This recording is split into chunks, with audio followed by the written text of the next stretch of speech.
Mount Everest is recognized as the highest mountain on Earth above sea level. It's part of the Himalayan mountain chains, is my understanding, located between Nepal and Tibet. Now, just some interesting facts about Mount Everest. It's named after a British surveyor named George Everest. The current recognized elevation is 29,029 feet. Now that's tall, but just to help put that in perspective, that's 5.5 miles above sea level. If you've ever been to Colorado, maybe you've seen Pikes Peak. I know if Rowan was here this morning, he could tell you about Pikes Peak because it's right outside Colorado Springs. One of the more recognizable mountains within Colorado. Its elevation, 14,114 feet. So Everest is more than twice the height of Pikes Peak.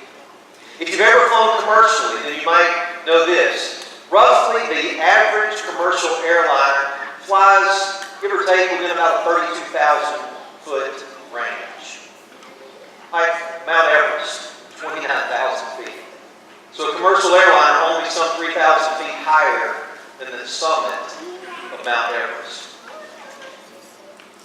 A man by the name of Sir Edmund Hillary and a companion of his were the first ones officially recognized to summit Mount Everest in 1953. Now, at the summit, almost at the summit, just a little bit below the summit, is a portion of the mountain known as the Hillary Step. It's named after Sir Edmund Hillary. It's a portion of the mountain that's widely considered the most difficult aspect of summiting Mount Everest. It's 40 feet high, but it's pretty much nothing more than a vertical rock. There are several reasons it's considered the most difficult. One is it's difficult from a technical perspective in terms of climbing. But second, it's because it's almost at the summit, and as you can imagine, you're getting tired, there's more opportunity for air, and it's where more accidents occur is at this particular part, the Hillary Step. You know, our spiritual journey is much like summiting the mountain, isn't it? There's aspects where you and I are going up in elevation. There's aspects where you and I are going over difficult terrain. There's aspects where you and I have to stop. We have to rest. And as you and I look back at Scripture, there are several examples found in Scripture of men and women who you and I have the ability to gain insight into their spiritual journey as they climb that mountain, so to speak. This morning, I want us to consider one of those examples as we consider the idea of climbing Faith Mountain. Go ahead and open your Bibles with me to Genesis chapter 22.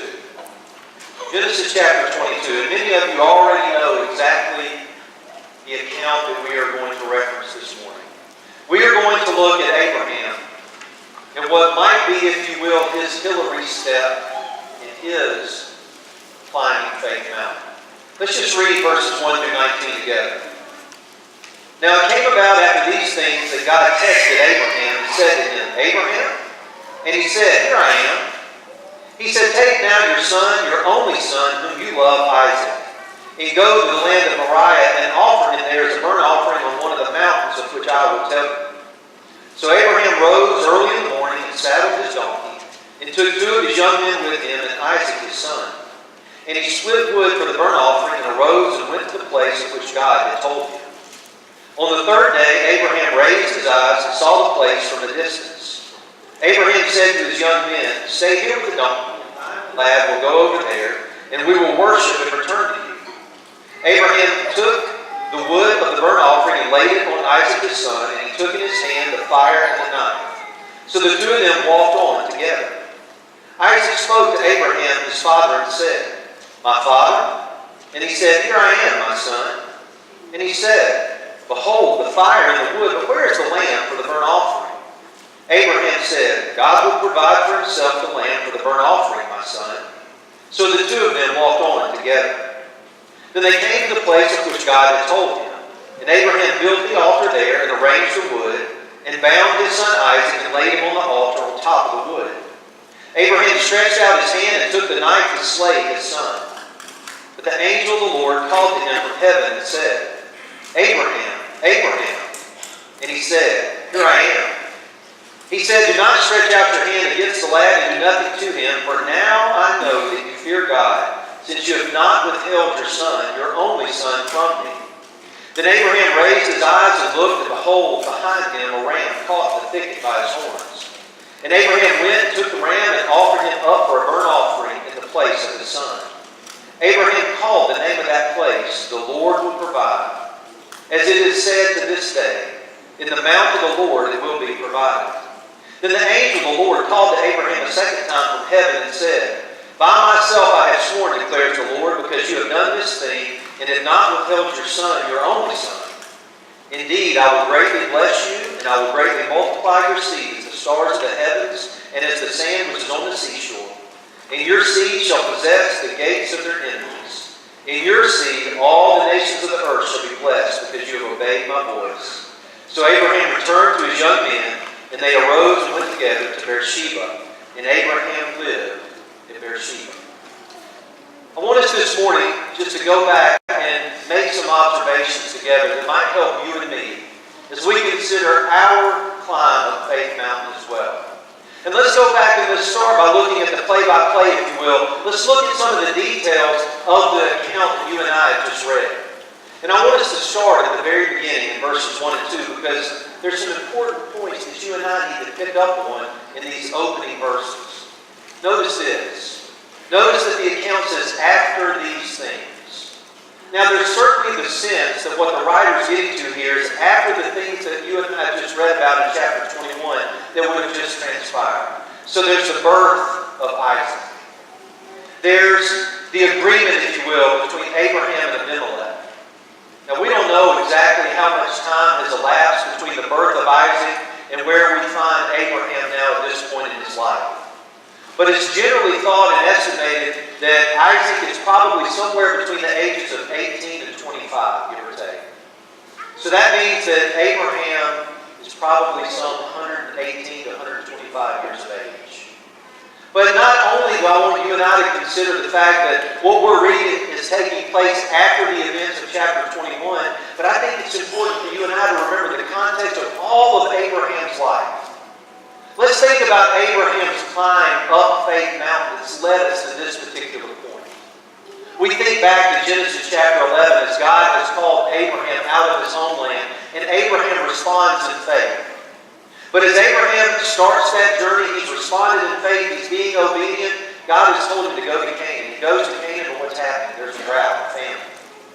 So Abraham decides to take things into his own hands, and he goes to Egypt. And you remember what happens there in Egypt. Abraham fears for his life because his wife Sarah, she's a beautiful woman to look upon, and he's fearful that when the Egyptians see her, that they will want her and they'll kill her. So what does Abraham do? He lies. He lies and he tells them that Abraham is his sister instead of his wife. So we see Abraham as he's climbing up that mountain, we see him slip down a little bit. But then Abraham recovers and he keeps on going, and we see Abraham again as we get to around chapters 18 and 19, as God tells Abraham and Sarah that they're going to have a son, and you remember that Sarah laughs inside at that particular prediction. Once again, we see the doubt start to creep in. And then when we get to chapter 20, I believe it is, as Abraham once again is faced with a decision to make about his wife Sarah, and he lies once again and tells Abimelech that Sarah is his sister. And you and I need to keep all these things in mind as we think about this particular example, as Abraham continues up this mountain, as he is at his Hillary step, so to speak, the most difficult point right before the summit. It's the summation of all these parts of Abraham's journey, the ups and downs, the highs and the lows, the times where he has trusted in God and he has fulfilled everything that God has wanted, but also the times where he has taken things into his own hands, where he thought that he knew best. We see those times where Abraham's faith has fallen. But not only do we read that, we see that God tested Abraham. And all I want you to do right now is I want you to file this word away, because there's some versions that say tempted. But whatever it is, we know that what Abraham's about to endure, it's serious. It's not something that's going to be easy. It's going to push Abraham to the very brink of his faith, potentially. So for now, I want you to just take this word and just hold on to it, file it away. We're going to come back to it. But then he goes on, and he tells him to take. Simple word, but here's the important point. This wasn't something that was optional for Abraham. God was commanding Abraham to do this. This is an imperative, it's a command that Abraham needs to fulfill. But then here's what we see. We see the fact that Abraham is told to take your son. And don't forget, Abraham had more than one son. But notice how this unfolds. He says, take your son, your only son.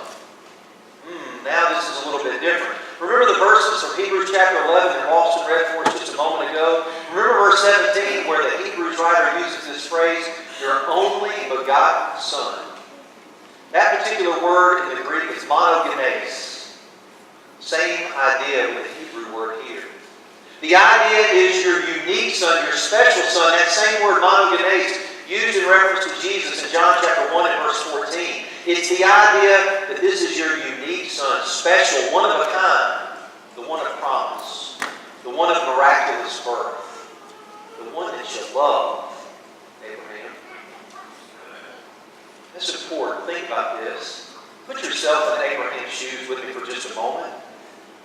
Imagine what Isaac must have meant to Abraham. Here's Abraham well beyond the years of being able to bear children on his own, but God intervenes miraculously. And here's Isaac, the son of promise. You can only imagine how much Abraham must have loved him. You know, it's interesting. We don't know, again, how much time has elapsed, but we don't have any other record of God talking to Abraham for quite some time until chapter 22 opens here. And God speaks to Abraham again. I can't help but wonder, where's Abraham's mind at this time?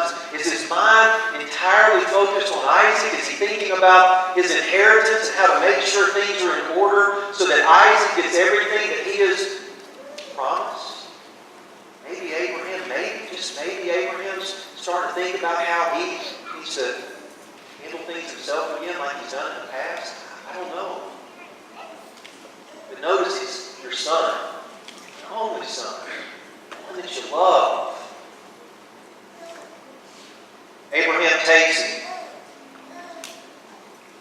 He gathers it up. He responds to God's command. Notice that Abraham doesn't get his servants to chop the wood. Abraham immediately gets up and responds. I think that's interesting.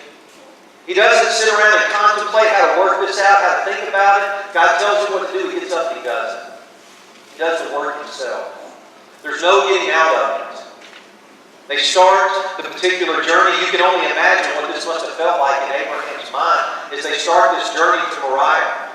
3 days. It's generally thought that Moriah is somewhere around Jerusalem. It would have been about 50 miles from where Abraham started this journey. It takes them about 3 days. We get to verse 5. They look up, they can see where the site is that God has told them to go. Notice what Abraham tells his servants. He says, we will worship and return to you. How is Abraham so confident? Abraham's telling his servants, he doesn't say, I'm going to return. He doesn't just leave it blank. He says, we will return to you. Again, you and I need to keep in mind all of Abraham's journey up to this point. The highs, the lows. Abraham in his mind, he can think back, he can draw on those past experiences, and he can reason with himself, you know what, there have been times in my life that I've tried to handle things myself and it didn't work out so well. All I did was get myself into more trouble. I may not understand exactly why God's telling me to do what He's doing, but for whatever reason, I know that God's way is better. The Hebrews writer, again, referencing back to what Austin read for us a few moments ago, verse 19 gives us insight into Abraham's mind. Abraham, for whatever reason, reasoned in his mind that if God's going to have me do this, then God is able to raise him up from the dead. That's the faith that Abraham has at this point in his life.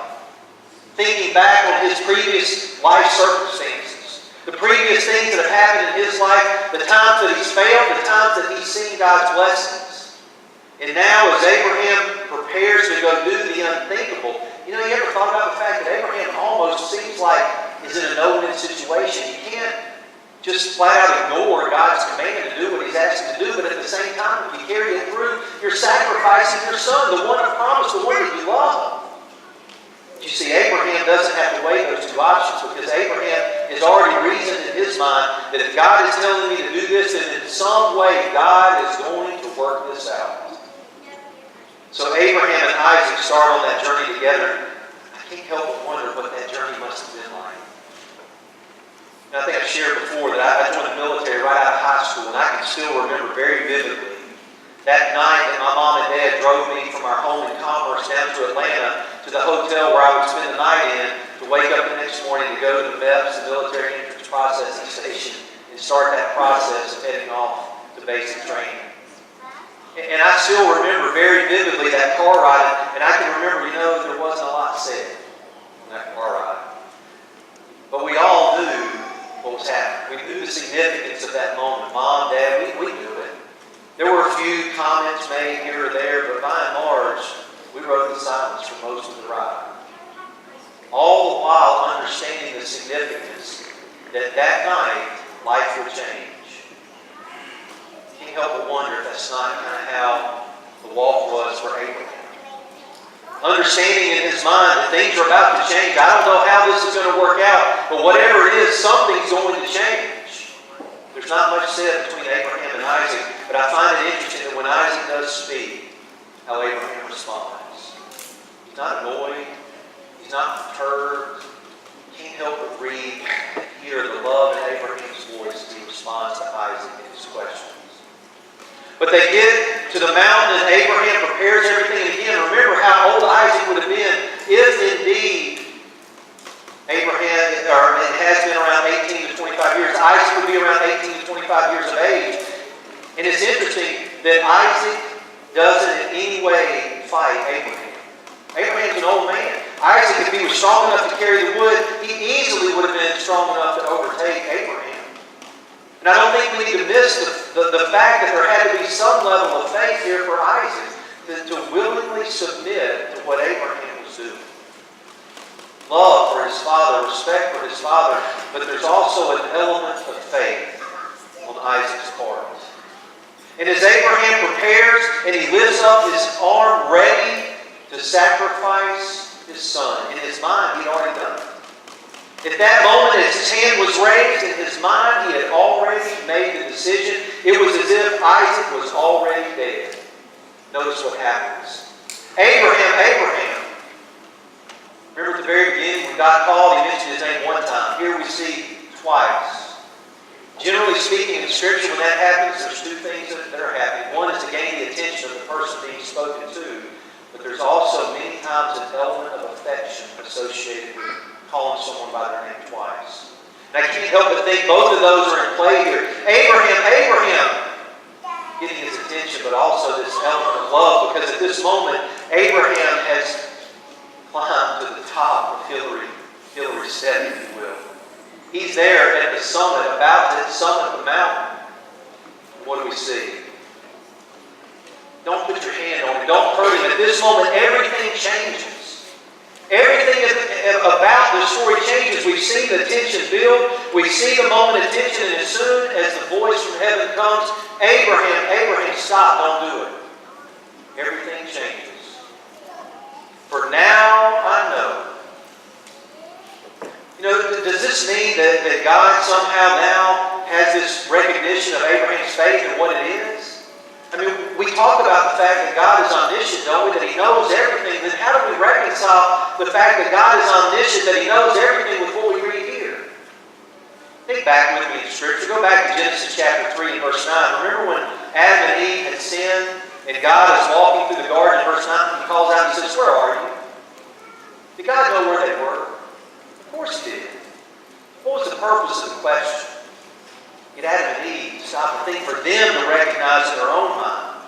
Then go one more chapter ahead, Genesis chapter 4 verse 9. After Cain has killed Abel, and God is walking and He comes to Cain and He says, "Where's your brother Abel?" Was he asking for his own benefit? Of course not. Cain knew where Abel was. Cain killed him. Or Job chapter 38 verse 4, when God finally comes to speak to Job and He says, "Where were you when I laid the foundations of the earth?" Did God not know where Job was when he was creating the earth? Of course he did. You see, throughout Scripture, we see questions or statements that God uses not because he doesn't know something, it's for the intent of the person that he is speaking to better understand so that they recognize for themselves what God already knows. Now Abraham knows beyond a shadow of a doubt that there's nothing that he is going to hold on to in his life, not even the son that he has to love more than you and I can possibly even imagine, the son of promise, of miraculous birth that he had waited his whole life for. Abraham wasn't even going to withhold that. And now the voice from heaven says, now I know. Now Abraham knows in his own mind. Journey of faith, those highs and lows, the times where I failed, my faith has grown to the point that now there's nothing that I am going to withhold. There's nothing that I'm not going to submit to God. And as a result, the promise that Abraham is reaffirmed. As we think about the story, there's some potential problems, though, that many in the religious world, many of those that are opposed to Christianity want to raise. They want to raise questions like, how can a God that's all-loving, how can a God that loves his children possibly ask Abraham to do what he did, to go and to sacrifice his son? How could he do that? And how could Abraham do it so quickly? How could he respond in the affirmative so quickly to go do it? We don't see Abraham pleading with God and reasoning with him like he did when he was over Sodom and Gomorrah. We don't see that exchange back and forth where Abraham said, but God, isn't there another way? How do we reconcile all these things together? Remember I told you to file away that word test. I want us to go back and let's think about the idea between being tested and being tempted. Turn with me your Bibles to James chapter 1.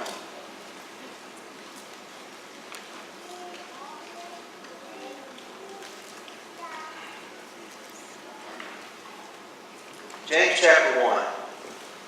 Let's look at a few verses together. Let's look at verses 2 through 4 to start with. James says this, consider it all joy, my brethren, when you encounter various trials, knowing that the testing of your faith produces endurance. And let endurance have its perfect results, so that you may be perfect and complete, lacking in nothing. Now that Hebrew word there in Genesis chapter 22, some versions translate it tempted, some say tested.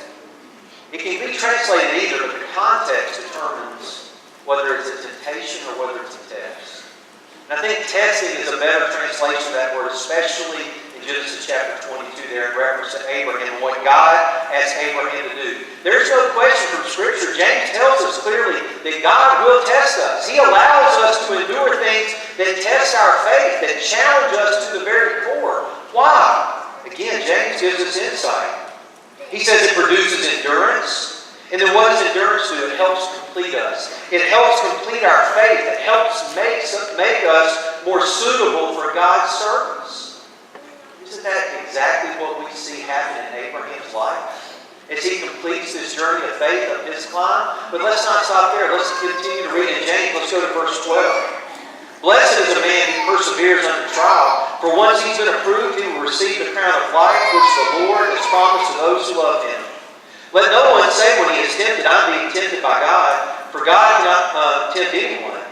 But each one is tempted when he's carried away and enticed by his own lust. Then when lust is conceived, it gives birth to sin, and when sin is accomplished, it brings forth death. You see, here's the situation. The situation is this. When you and I face a temptation, when you and I face a trial, we've got a choice. When you and I face a difficulty in life, something that challenges our faith or tests us, we can use that as an opportunity to strengthen our faith. We can choose the path that helps us rely on God, that helps us draw closer to Him, that allows us to submit our will to Him, recognizing that even though we may not understand why something is happening in our lives, that we believe and trust that God will work it out in some way. That God in some capacity will work it out in the end. Just like Abraham knew in his mind, he had reasoned that if God was going to ask him to kill Isaac, then God could somehow bring him back. But at the same time, Satan is trying with all of his might to get us to choose, to give in to our own desires, our own lusts that say, I need to figure out how to work this out myself. This is uncomfortable. It's challenging me to the core. I don't like it. I'm uncomfortable. It's causing a struggle within me, and it's time for me to take control. We've seen Abraham do that very thing in his life, haven't we? We've seen him take matters into his own hand, and every time he did it, he failed. See, that's the choice that you and I have when we face these moments in our life that challenge our faith to the core. It's a choice between saying, I may not understand it, I may not like it may be uncomfortable, it may hurt, but I trust that God is going to somehow work this out. Why? Because I've seen it in my life before. I can read examples in Scripture, and I know that God is true. I know that God is faithful. We need to remember God's sovereignty. The fact that He's all-powerful, that He is in control, and everything that happens in our life happens under the umbrella of God's sovereignty. We need to remember that sometimes our testing that we face can be difficult. But just maybe God is trying to work it out for good, for maybe even others. Remember the life of Joseph? Joseph betrayed by his own brothers, sold into slavery, separated from his father, living in a foreign country, unjustly accused of something he didn't do, sentenced to prison, serving in prison, finally coming out. And in Genesis chapter 50, he's reunited with his brothers. Remember what he says in verse 20? All this happened to me, you meant it for evil. You meant it for harm, but what did God do? God worked it out for good. Why? Because it impacted others. Others' lives were saved. God worked it out for good. God sometimes uses it to help us learn. You know, sometimes there are things that we don't even know about ourselves. But God does. God knows things about you and me that we don't even recognize within ourselves. And sometimes God will put us in these situations where our faith is tested, and if we will rely on Him, we will learn things about ourselves that we didn't even know was within us. By coming through these times of testing, these trials. We also need to remember this. We are blind to our own faults.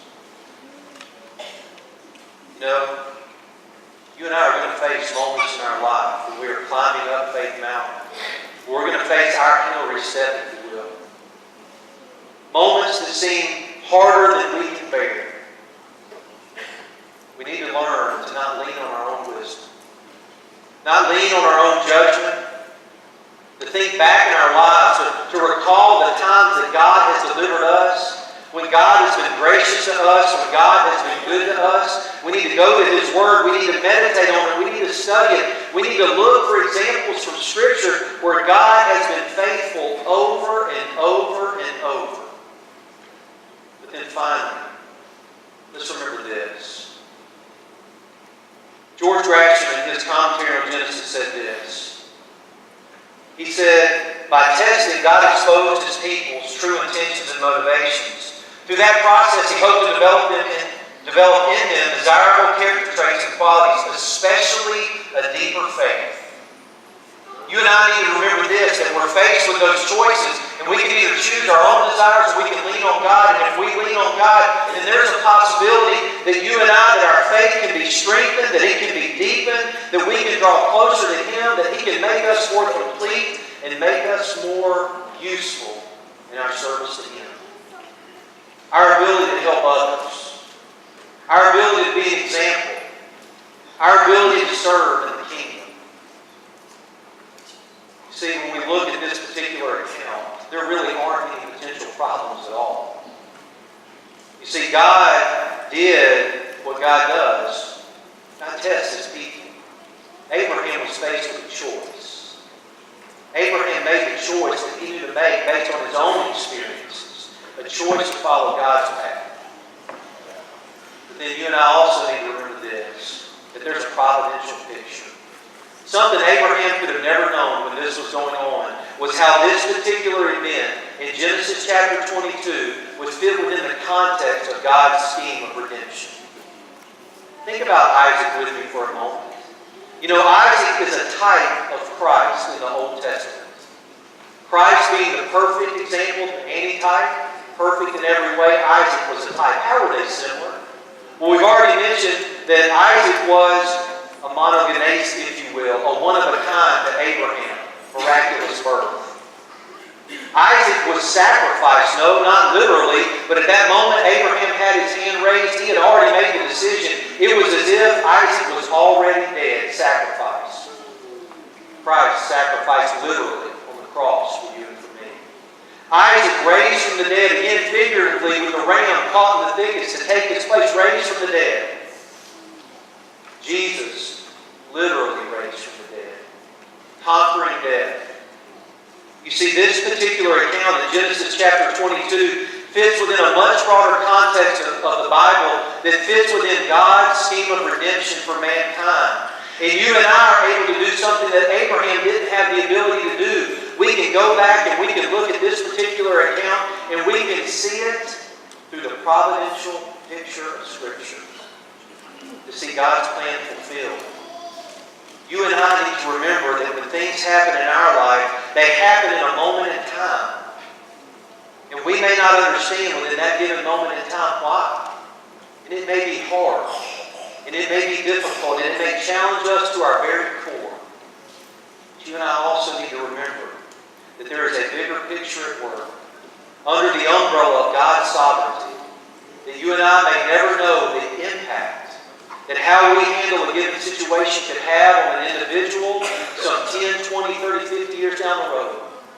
We never know how we respond to our challenge of faith and how that might make an impact in a community, in a congregation 10, 20, 30, 40, 50 years down the road. You see, you and I, much like Abraham, are simply a part of a much bigger picture. Yes, God's scheme of redemption is complete. Abraham played a part in that. But you and I continue the narrative in the sense that we are God's people. And we will live as a part of His family until Jesus returns and delivers the church back to the Father. And until that time comes, you and I will play a part in that picture. We need to remember that what you and I experience through our climbing Faith Mountain, while we may not understand it at the moment, it can have an impact years and years later. Just like you and I reflect back this morning on Abraham's climb on Faith Mountain. To that moment on that Hillary step where Abraham was, where he was able to work past that there at the summit. Abraham's at the end of his life. He's coming to the end. What a difference Abraham's faith has made because of his journey, his experiences in life. You know, it's interesting when we think back to Mount Everest. On average, it takes some 7 to 9 weeks if one was going to try to summit Everest to complete the entire process. But you see, in order to do that, you have to hike up to the base camp. The base camp alone is 17,000 feet above sea level. Again, think back to Pikes Peak, 14,000. And then once you get to base camp, what happens over the course of 30, 45 days are a series of climbs where you go up in elevation and then come back down, because what makes Mount Everest so challenging, it's actually not the most technically difficult mountain to climb. What makes it so challenging is the elevation. In any given year, some 1,000 people will try to summit Mount Everest. Only half of them make it. Now, the majority of them don't die.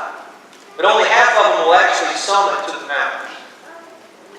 The majority of them don't make it. They get to the Hillary step, or over the course of those 30 days, they may get sick, but on the day of summit, that's where most of the incidents happen where people have to go back. They get to the Hillary step at 40 feet. Once you climb Hillary step, you're only 20 minutes from the summit. 20 minutes. But what happens is everything starts to bottleneck and the adrenaline's pumping within people, and they don't recognize the fact that they're getting so cold that they can no longer use their hands properly to use the equipment. Or they become fatigued to the point that they can no longer continue. And here they are, 40 feet to get over that Hillary step, 20 minutes from the summit. They've spent, at this point, 6, 7 weeks. They have to turn around and go back to base camp. Can you imagine? And most of them have spent $50,000 to $100,000 some.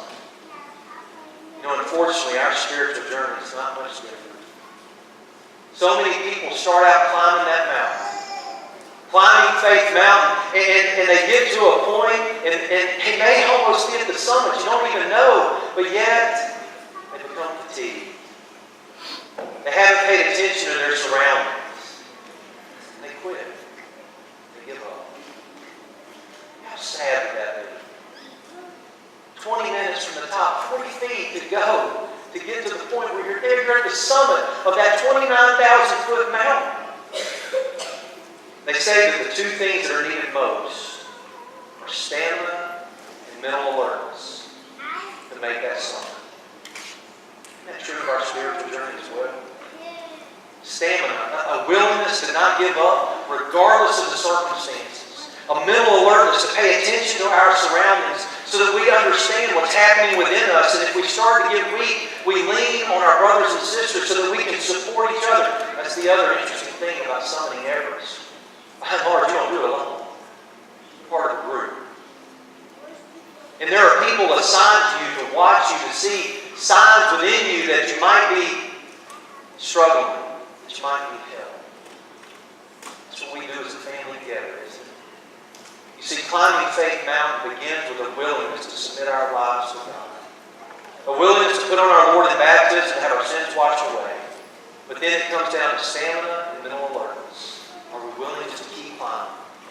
To keep going even under what might seem like the most difficult of circumstances, knowing that God is faithful, knowing that no matter what it may seem like to us, God has the ability to work it out.